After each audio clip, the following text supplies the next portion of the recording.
मित्रांनो, cricket live चॅनलवर स्वागत आहे सर्वांचं. आज IPLची चौथी मॅच झाली. सॅटर्डे संडे मंडे चौथी मॅच झाली. पंजाब वर्सेस गुजरात टायटन्स आणि पंजाबने 5 बॉल आणि 4 विकेटने जिंकली. खूप इझी टार्गेट वाटत होतं. 10 ओव्हरपर्यंत पंजाबनी बॅटिंग चांगली केली होती, पण नंतर मला वाटतं 4-5 विकेट 10 ते 15 रनात पडले खटाखट. त्याच्यामुळे थोडी मॅच क्लोज झाली लास्टला. पण त्यांचा जो बॅट्समन आहे,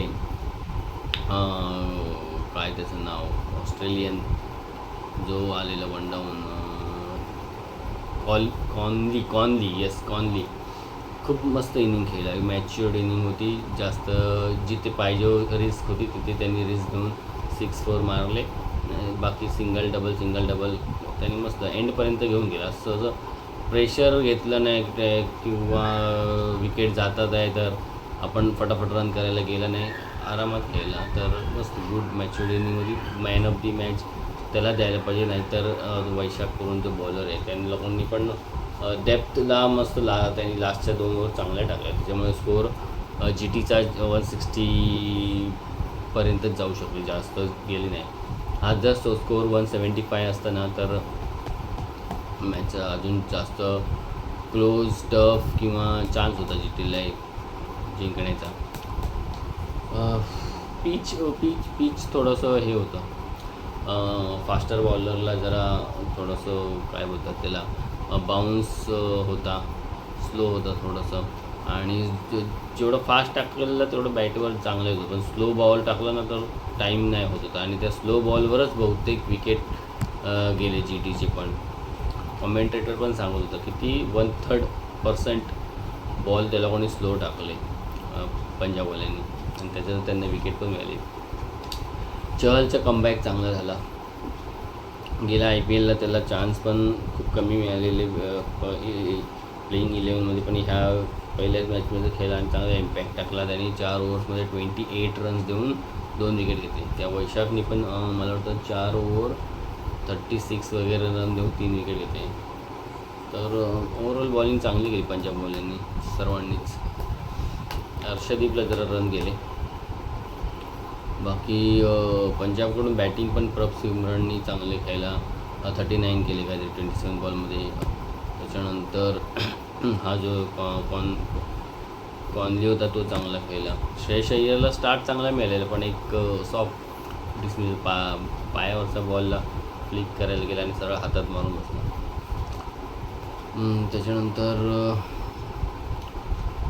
मार्को यान्सन थोडा म्हणजे पहिले 1-2 शॉट चांगले मारले, नंतर ते स्लो बॉल टाकले त्याला पण प्रसिद्ध कृष्णाने. आणि हा जो अशोक शर्मा करून एक फास्टर बॉलर आहे, तर तिथे थोडा तो बीट झाला आणि शेवटी आऊट झाला. तर अशी मॅच होती आजची. काय एवढी म्हणजे एवढी कॉम्पिटिटिव्ह लास्टला थोडीशी केली पंजाबवाल्यांनी, फालतू शॉट सगळे मारले. शशांक, स्टॉयनिस, श्रेयस अय्यरच्या नंतर लगेच लागोपाठच्या ओव्हरमध्ये एका ओव्हरमध्ये 2 आऊट झाले, शशांकसुद्धा आणि स्टॉयनिस. काय दोघांनी शॉट केले, कट करायला बॉल एवढा लेंथ बॉल होता आणि कट करायला गेला सिंगलसाठी शशांक, आणि विकेट पुढे आऊट झाला.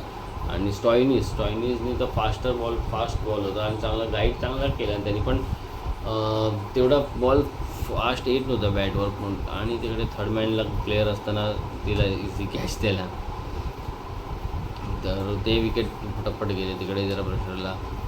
त्याच्यानंतर GTकडून काय त्याचं नाव, सुंदरची बॅटिंगमुळे मला वाटतं थोडा स्कोअर त्यांचा कमी झाला. 18 रन्स केले त्यांनी, काय 16 काय 17 बॉलमध्ये. आलेला 4 का 5 नंबरवर. म्हणजे एवढा एक्सपिरियन्स, एवढा खेळून पण एवढा चान्स होता. ठीक आहे, पिच थोडंसं ते बाउन्स अनइव्हन्स होता, थोडासा बॉल खाली होता, पण तरीसुद्धा रन बॉल नाही. आजकालच्या T20मध्ये कोण रन बॉल खेळतं, तर त्याच्यामुळे स्कोअर कमी झाला. तेवती याला पण तेवढी स्ट्राईक झाली, त्यांनी पण 10 बॉलात 11 केले नॉट आऊट. तर ते थोडे त्यांचे वाढवू शकले असते. त्यांनी 16 बॉलात ते जर त्याचे 20-25 जरी असते किंवा ह्याचे 10 बॉलात 18 रन असते तर ते तेच 175पर्यंत टार्गेट गेलं असतं, पण बॉलिंग चांगली केली आहे ॲक्च्युली पंजाबवाल्यांनी. आणि लास्टला ह्या लोकांनी पण चांगली केली जीटीनी. तेच प्रसिद्ध कृष्णाचे पहिले 2 ओव्हर 6 रन देऊन 3 विकेट होती. नंतर थोडे रन गेले त्याला. राशिद खानने चांगली टाकली. राशिद खानने पण 28 का 29 रन्स दिले वाटतं, आणि 2 विकेट आहे वाटतं, 1 विकेट आहे. तर ओव्हरऑल पिच ते होतं ते फास्ट बॉलर आणि स्पिनरला पण चांगलं हे मिळत होतं. टर्न एवढा टर्न नव्हता, पण होतं स्पिनरसाठी पण पिचमध्ये एवढं एकदम सपाट नव्हतं.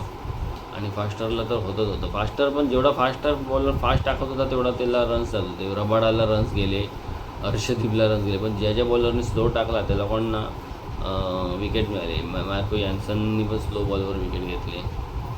तर तू वैशाख त्यांनी पण स्लो बॉल मस्तच टाकले. त्यांनी slow bouncer, slow yorker, slow leg ball, तर त्याच्यावर विकेट मिळाले. उद्या आहे लखनौ आणि DC. मस्त मॅच व्हायला पाहिजे. ऋषभ पंतची बॅटिंग बघायची खूप हे आतुर आहे मी. कसं बॅटिंग करतो बघायचं आहे ऋषभ पंतची बॅटिंग, कॅप्टनशिप. कारण तो एक फ्लेवर घेऊन येतो ऋषभ पंत. तो नुसता एक प्लेयर नाही, एंटरटेनमेंट आहे तो. बॅटिंगमध्ये काही ना काही वेगळं असतं त्याचं. एक हात म्हणजे जाणून करत नाही, पण त्याचे एक हात 106 जातात. जो तो असा आत येऊन असं फ्लिक करतो, तो एक त्याचा शॉट मस्त आहे. परत उलटा स्कूप मारतो तो, रिव्हर्स स्वीपसारखा, तो एक शॉट छान आहे त्याचा. किपिंग करताना वगैरे त्याचा जो आवाज, काय कॉमेंट्स पास करतो, ते मजा येते बघायला. त्याची कॅप्टन्सी वगैरे म्हणजे तो हे असतो, एकदम इन्वॉल्व असतो, ॲक्टिव्ह असतो. तर मजा येईल. उद्या बघूया काय होतं. अक्षर पटेलची पण कॅप्टनशिप बघायला पाहिजे. कशी गेल्या वर्षी पण केली आहे बऱ्यापैकी. त्याचा इंडिव्हिज्युअल परफॉर्मन्स ठीकठाक असतो, फक्त टीम परफॉर्मन्स जरा तेवढा होत नाही. तर बघूया ह्या वेळेला काय करतात. ह्या वेळेला माझी इच्छा आहे दिल्ली आणि पंजाब फायनलला यायला पाहिजे. तर ह्या 2 टीम उरले आहेत ज्यांच्याकडे ट्रॉफी नाही. म्हणजे ज्या जुन्या टीम असून ही तर लखनौनी पण नाही आली अजून, पण लखनौ ठीक आहे, आताच नवीन 4-5 वर्ष झाली आहे. पण ह्या जो आहे दिल्ली आणि पंजाब, ह्या खूप जुन्या टीम आहेत. तर ह्यांनी यायला पाहिजे आणि दोघांतली कुठेतरी एक टीम यावेळीच्या IPL जिंकायला पाहिजे. बघू काय होतं. आणि याच्याशिवाय मित्रांनो, तिकडे PSL चालू आहे पाकिस्तानमध्ये. तिथे लय हल्लागुल्ला चालू आहेत. एकतर पहिली गोष्ट म्हणजे त्या लोकांनी तिथे प्रेक्षकांना बंदी घातली. प्रेक्षक येऊ शकत नाही बघायला मॅच. त्याच्याशिवाय त्यांच्या तिकडे कुठे रावलपिंडी जे आपला जसं पंजाब आहे तसं त्यांच्या साईडला पण पंजाब आहे. तिकडे मॅच होते आणि तिकडची जी CM आहे ती मॅच बघायला आली होती. तर त्यांचा जो हा आहे शाह बॉलर आहे ना, काय त्याचं नाव, नसीम शाह, त्यांनी काहीतरी ट्विट काय इंस्टाग्रामवर टाकलं की काहीतरी तिच्याबद्दल टाकलं की ती मॅच बघायला आलेली वगैरे. त्या ह्याच्यावरून काहीतरी त्यांनी म्हणजे असं म्हणजे चांगलं कॉमेंट होतं, काहीतरी चुकीचं टाकलेलं. तर त्याच्यावरून त्याला फाईन केलं आहे 2 करोड रुपये. प्लस बॉल टॅम्परिंगसाठी पण ह्याला केलं आहे, कोण फखर जमानला चाललं आहे, त्याला पण होणार आहे, अजून कन्फर्म नाही.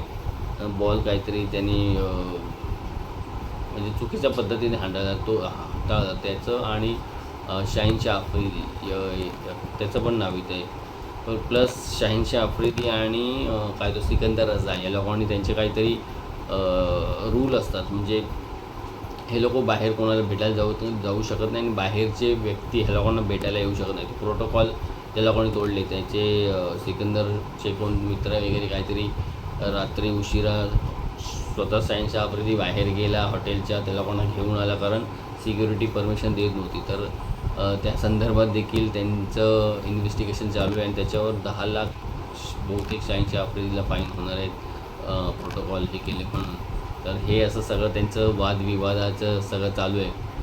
आणि त्याची क्वालिटी पण नाही मिळत. जसे IPLमध्ये 200 रन्स होतात, ते चेस पण होतात, यंग प्लेयर आपलं टॅलेंट दाखवत होतं इकडे, तसं त्यांच्याकडे तसं काय बघायला मिळत नाही. त्यांच्याकडे जे बाहेरचे पण इंटरनॅशनल प्लेयर येतात, बहुतेक 90% तर रिटायर्ड प्लेयरच खेळतात. वॉर्नर, स्मिथ, अजून पण आहेत बरेचसे जे रिटायर आहेत. तर हे जस्ट बोललो असं चाललो आहे त्यांच्याकडे सध्या, त्याची एक माहिती जी होती मला ती मी शेअर केली. तर मित्रांनो, व्हिडिओ आवडला तर लाईक करा, शेअर करा आणि सबस्क्राईब करा. थँक्यू.